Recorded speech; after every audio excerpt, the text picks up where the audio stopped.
O que é um sintoma de baixa testosterona em alguém? Tipo, de verdade. O que alguém pode falar, puta, talvez eu deva ir me consultar? Olha só, é difícil falar baixa testosterona porque muitas vezes, Monark, o paciente ele tem uma testosterona que é baixa, mas para ele é normal. A gente chama isso de RCV, Reference Change Value, né? O que a gente estuda no consultório? A gente estuda o paciente. Então, a gente tem uma planilha onde a gente avalia exames a cada 2 ou 4 meses. Então, a gente tem uma linha do tempo do que é o exame desse paciente. Então, tem muito paciente que a testosterona normal dele é 450. Tem outros que a testosterona normal é 850. Tem aí, tudo aí no meio. Tá? Então, é difícil falar o que é o sintoma da baixa testosterona. Eu posso te falar o que é sintomas que você deve procurar o médico. Tá? Então, vamos começar um por um. Que se você tiver esses sintomas, alguma coisa você vai achar. Primeira coisa, percepção de que você está mais cansado para fazer as coisas que você normalmente fazia. Essa percepção de mais cansado, ela pode se manifestar de duas formas. Primeiro, uma sensibilidade maior ao esforço, ou seja, você faz um esforço menor e você se sente mais incapaz de lidar com ele. Segundo, uma incapacidade de continuar funcionando em um meio de esforço. Antes você sentia o cansaço e conseguia seguir adiante. Hoje você não consegue mais. Terceira coisa, você pode ter alterações do que é a sua percepção de fome e saciedade. São coisas diferentes. Fome, quero comer. Saciedade, consigo parar de comer quando eu quero. Capacidade anorexígena, capacidade de não comer. Normalmente, esses estados de cansaço, eles fazem com que o teu corpo interprete que existe uma necessidade de energia. Então, você começa a perder o controle da sua capacidade de se alimentar. Isso é um sinal que tem alguma coisa errada com você, porque isso já é um controle central, é um controle neurológico. A gente tem sistemas muito delicados que cuidam disso. Interessante. E você tem que ser capaz de parar de comer quando você começa e você tem que ser capaz de não comer quando você não quer. Só que não comer quando você não quer já é uma coisa que demora mais para você perder. Que é a primeira coisa que a gente perde a capacidade de parar de comer quando a gente começa. Outras coisas interferem aí e que tem muita relação com função hormonal. Né? Não só de testosterona, hormônios sexuais, mas tem função, o estradiol também conta nisso, mas tem função, por exemplo, tireoide. Né? A tireoide ela dá uma sensação de tão baixa energia que o sujeito, um dos sintomas se chama sugar craving. Né? A pessoa precisa de açúcar. Por que ela precisa desse açúcar? Porque toda vez que você come um açúcar simples, e fique atento se você tem essa sensação, principalmente se você come açúcar e de repente você tem um ânimo que aparece do nada. Toda vez que você come açúcar, você transforma uma grande quantidade de T4, que é um hormônio estocado, em T3, que é o hormônio ativo. E essa transformação, ela te dá uma disposição. Isso é uma coisa que... Isso acontece comigo, hein? Sim, isso que eu ia falar. Às vezes em quando eu falo, nossa, preciso de um doce, do mano. nada, caralho, preciso de comer um doce. Mas você percebe que preciso de um doce não é uma coisa real? O real é, preciso de comida, por que eu não preciso de um churrasco? Porque o churrasco não vai dar aquela sensação de... Exatamente. Então, o que está acontecendo? Por que tem essa sensação de... é isso que é o lance. Entendi. Outra coisa, variação do paladar. A gente tem uma necessidade de comer algumas coisas que necessariamente o nosso cérebro ele meio que sente falta disso. Tem um nome muito engraçado, vocês vão rir, chama pica gravídica. Sabia que vocês vão rir. Pica gravídica. Não tem como não rir, né? Não Porra. tem. Os dois são bons, tá ligado? ligado? É um nome que uma parte complementa a outra, né? Que faz sentido, né? Mas, por exemplo, é aquela história de mulher grávida ter vontade de comer tijolo, cabo de vassoura, né? Por que é isso? Isso daí é uma alteração, não deixa de ser uma alteração nutricional e que muitas vezes tem relação com alguma função metabólica que não está organizada. Sensação de mal-estar depois que você come, aquela sensação que você fala, nossa, agora eu queria um caixão para morrer e ressuscitar, né? Isso também é um mau sinal. E eu acho que eu preciso me consultar com você, cara. Cara, tudo isso que você tá falando aí, tirando o lance do açúcar, porque eu não sou muito chegado, não. Mas o lance de... Quando você falou que, porra, quando o teu corpo tá cansado, ele começa a achar que tá faltando energia que tu quer comer, pá. Porra, tu me definiu, cara. Não, mas é verdade. Aí você percebe que assim, você nem tá com fome, mas você quer comer. E sabe qual é o grande problema? E assim, tem uma série de outros sintomas. Se a gente for começar a falar, então a gente vai de cima para baixo. A gente nem começou a falar dos neurológicos. Ainda tem cognição, tem memória, sensação de recompensa. controle da ansiedade, da agressividade e da Sensação de irritabilidade. recompensa. Fala um pouquinho dessa da sensação de recompensa. Sensação de recompensa, a gente está falando do que é a organização de alguns núcleos no nosso cérebro, tá? Então... Porque eu não sinto essas... Eu não tenho mais essa parada, tá ligado? Claro um que bagu- tem, você fica mó feliz que você ganha de alguém no jogo, porra. Não, mas não, porra, não é disso que eu tô falando. Mas esse é o mesmo Não, eu tô mecanismo. falando de, pô, por exemplo, eu não... Os caras falam pra mim assim, porra, pô, maneiro o trabalho que tu tá fazendo, ou coisas do tipo assim, no macro, não tô falando de um joguinho, tô falando no macro, minha sensação é sempre de indiferença. Blazer. É. Então você está falando de dopamina e adrenalina, tá? Isso você vai entender, você nunca mais vai esquecer, tá? O nosso cérebro, ele tem linhas de nos proteger, tá? E essas linhas de proteção, elas alteram que a nossa tomada de decisão. Então existe um equilíbrio muito perfeito entre alguns locais. Vou falar os nomes para você escutar uma vez. Striatum dorsalis, núcleo accumbente, amígdala e núcleo ventromedial do córtex pré-frontal. Esses são 4 que a gente lida com mais frequência, tá? O striatum dorsalis é um núcleo de neurônios no nosso cérebro onde ele fica medindo constantemente os títulos de alguns neurotransmissores. Neurotransmissor, ele é simplesmente uma substância química que transfere uma informação de um elétron de um neurônio a outro. Perfeito, obrigado. E esses neurotransmissores, quando a gente olha isso, quais são os que a gente olha com mais frequência? Dopamina e noradrenalina. A dopamina é aquilo que desperta a tua iniciativa de fazer as coisas. Ela está concentrada aqui na sua região frontal da cabeça, que é o núcleo ventromedial do córtex pré-frontal, por exemplo. Por quê? Porque essa área, Igor, é o grande simulador do seu organismo. Então, se eu te chamar para, por exemplo, comer um ceviche, você simulou peixe cru, não quero. Paulo, obrigado, não gosto. O que não acontece, por exemplo, quando você está bêbado. Né? Quando você está bêbado, o que aparecer na sua frente, você come. Por quê? Porque você está desfrontalizado, você desligou o seu órgão simulador. Mas vamos continuar lá. Vamos pegar a propaganda do iFood. A gente estava aqui, 13h, 1h30, né? Por que nessa hora a gente jogou um sanduíche na tela? Porque o teu cérebro olhou aquilo e o teu núcleo ventromedial do córtex pré-frontal, ele simulou. Nossa, que bom seria se eu comesse um hambúrguer agora, porque está na hora do almoço. Seu nível de dopamina sobe. Você pega o seu telefone. iFood, hambúrguer. É a dopamina que te move pra tomar essas decisões, assim? Pediu o hambúrguer, beleza? Esse tá funcionando, Igor. Você teve... E aí, a gente vai chegar no lance da satisfação, tá? Só que quando esse hambúrguer chegou 40 minutos depois, algumas vezes, você já deve ter sentido assim, pô, mas eu tava com vontade de comer macarrão. O que é isso? A dopamina subiu, fez você tomar decisão, caiu e sobrou o quê? Sobrou para noradrenalina, que é essa sensação de satisfação mais duradoura, fazer esse meio de campo. Só que quando chegou o hambúrguer, você queria macarrão. Muitas vezes a gente não sente essa satisfação porque existe uma incoerência entre o ato feito e o resultado dele. Guarda isso numa caixinha. Vamos voltar para o striatum dorsalis. Ele está medindo dopamina, noradrenalina. Pá, pá, pá, pá, pá, pá, pá, pá. Ele fala para o nosso núcleo accumbente o que está acontecendo. Ó, o título está assim. E o nosso núcleo accumbente, ele interpreta. Tô bem, tô mal. Exemplo. Tuas filhas vão ficar adolescentes. Aí, com 13 anos, elas vão pedir para você levar elas para Disney e o dólar tá 4,50.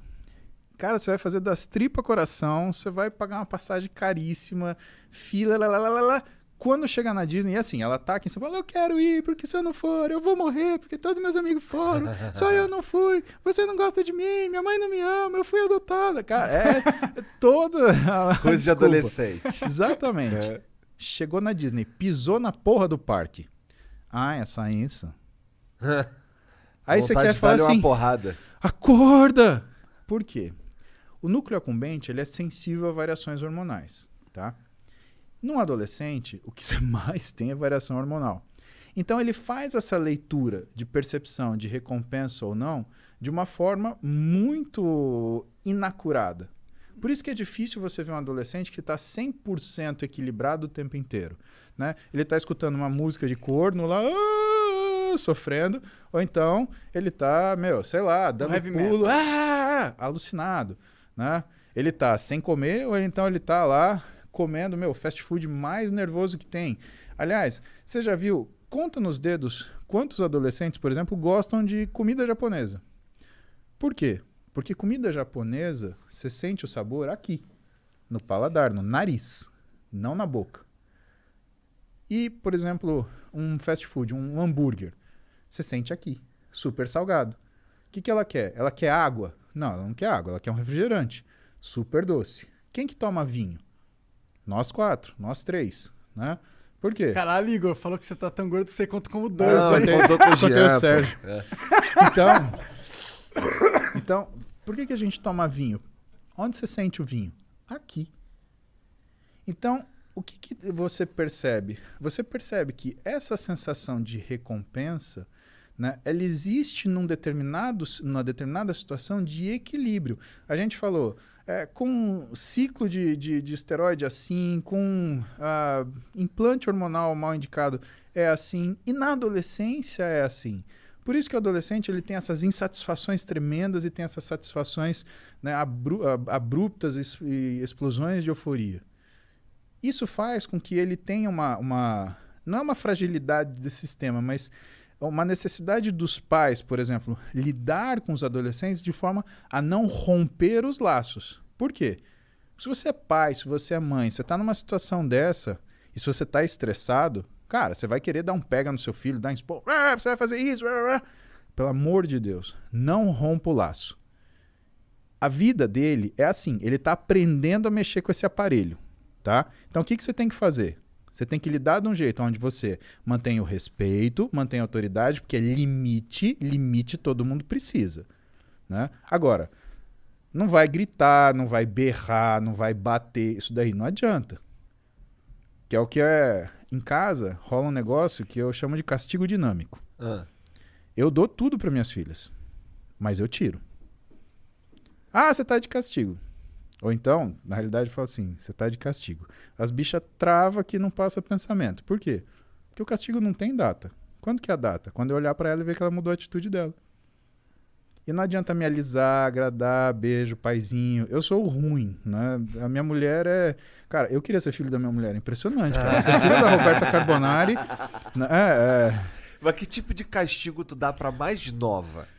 Cara, pra mais nova... Então, o castigo o é Igor assim... querendo dicas. Eu quero dicas. Tá bom. Cara, a Duda e a Clara, elas são completamente diferentes. Elas são maravilhosas naquilo que elas são. A Duda tem 17, é uma mulher, né? Ela tem muita iniciativa, ela tem muita argumentação e ela é uma pessoa muito de agir, né? O que às vezes me preocupa, por quê? Porque às vezes ela considera pouco o que são as consequências das coisas. A Clara, nesse sentido, ela é o contrário. Ela é como eu, assim. Ela é medrosa. Ela não age. Ela pensa. Se deixar ela pensando, a decisão é tomada por ela. O que é uma coisa que eu me preocupo com ela. E quando a Clara, ela cria uma situação que ela se atrapalha, né, o que eu faço? Eu afasto ela daquela situação até ela sentir que ela precisa aprender a lidar com aquilo melhor para voltar para lá. Por exemplo, sei lá, uma situação hipotética, tá? Ela brigou com as amigas. Clara, vem cá. Você não vai mais brincar com suas amigas até você aprender a brincar. Ah, mas foram elas falaram isso. Assim, tudo bem. Sempre vai parecer culpa dos outros. Mas é aquilo que é a sua culpa. Porque a gente não briga. Quando um não quer, dois não brigam. Então, quando você souber lidar com as suas amigas, você volta a falar com elas. Não tem problema nenhum. Pode procurar outra coisa para você fazer. Mas eu não vou deixar você sair de casa agora. E você não vai encontrar suas amigas. Aí ela fica moada, não sei o quê. E a Clara, apesar da idade dela, né, ela sabe se expressar. Então ela vem comigo quietinha, dá um beijo no meu ombro, porque volta e meia eu tô trabalhando, ela chega, dá um beijo no meu ombro, olha pra mim, fala, papai. Ela me chama de papai. A Duda me chama de paps, a Clara me chama de papai. Papai, eu entendi o que o senhor falou, eu não posso fazer isso. Você aprendeu isso? Ótimo, pode sair pra brincar. Se isso demorar um dia, Igor, é um dia de castigo. Se demorar um ano, é um ano de castigo. Se demorar uma vida. aquelas pessoas ela não vai ver mais, porque ela não sabe lidar com elas. E se ela não sabe lidar com elas, de duas uma. Ou todos vão se machucar, o que inclui ela, que é o meu problema, ou só ela vai se machucar, que ela é o meu problema. O meu problema é ela. Né? Se todos se machucam, ou se ela se machuca, eu estou sendo muito sincero, o meu problema é minha filha. Então ela precisa saber lidar numa situação de estresse e pressão. E se ela não sabe lidar, ela tem que pensar naquilo, usar o núcleo ventromedial do córtex pré-frontal dela para aprender a lidar com aquele negócio. Para a gente falar ainda da questão da percepção da satisfação e do que é a recompensa. Então a gente tem esse equilíbrio. A gente tem a nossa amígdala, que foi o que eu faltei falar para você, que cuida da nossa ansiedade, irritabilidade e compulsividade, né? E ela fica antagonizando o nosso núcleo ventromedial. Tem um cara chamado Daniel Kahneman, e esse cara escreveu um livro muito interessante, que eu ganhei da minha mãe, Heloísa, que chama Rápido e Devagar. E o que ele fala nesse livro? Ele fala justamente, ele faz uma análise através da neurociência do que são as nossas tomadas de decisão. Aquilo que você não pode responder na hora. Se você não precisa se defender de uma agressão imediata, nunca tome essa decisão. Pare. Pense. Você está tirando da sua amígdala, que vai responder com agressão, ansiedade e compulsão. E você está jogando para o seu córtex ventromedial, que vai simular aquela situação, as potenciais, né, complicações, e aí vai avaliar aquilo que vai acontecer. Passagem da história, vamos dar um exemplo disso. Elizabeth I, ela foi rainha da Inglaterra, ela foi traída por uma outra rainha que foi deposta, que era católica. Elizabeth I era protestante.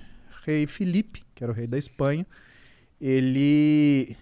a Espanha era a potência dominante na época, né? Uma potência navegadora, tinha uma esquadra de navios maravilhosa, né? Extremamente potente. Eles estavam fazendo uma conspiração. Para quê? Para depor a rainha Elizabeth, que era protestante, né? E empossar a rainha, outra rainha católica. Tudo bem. Ele começa um trânsito de mensagens entre o rei Filipe e essa rainha, né? E eles fizeram isso com um único propósito, de fazer o quê? De que essas mensagens fossem descobertas. Por quê? Porque uma vez descobertas essas mensagens, ia-se saber que, ou ia-se acusar a rainha católica de traição. E a punição para traição ao reinado e à rainha é morte. Rainha Elizabeth, seguindo o que era o conselho dos seus conselheiros, condenou a rainha católica à morte e cortou-lhe a cabeça. Rei Filipe fez o quê? Você matou ou ordenou o assassinato de uma rainha católica.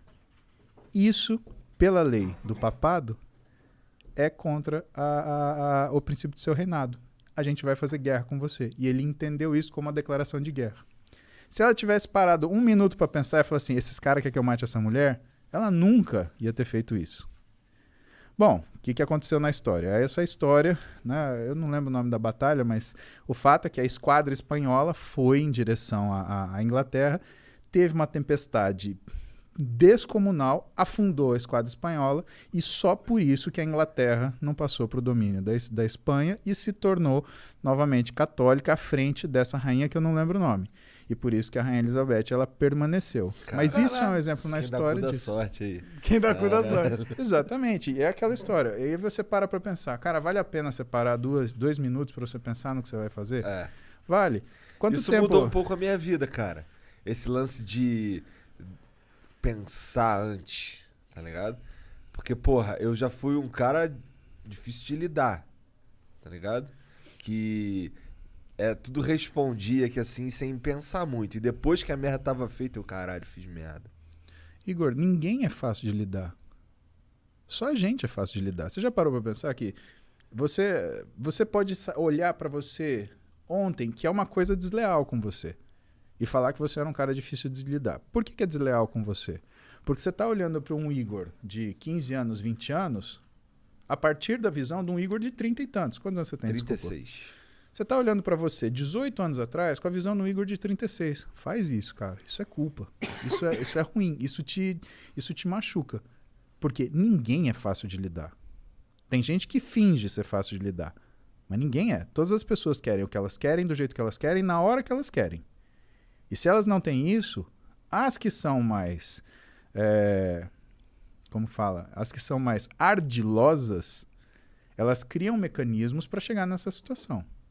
As que são mais impulsivas, elas querem tomar aquilo na briga, que não tem um jeito certo e errado. Aquilo são formas. Né?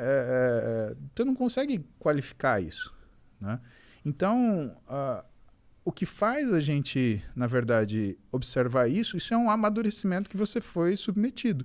Você foi obrigado a pensar 2 vezes. Todos nós tivemos situações onde nós fomos viscerais e fomos, né, extremamente agressivos. A questão é, o que custou para a gente mudar?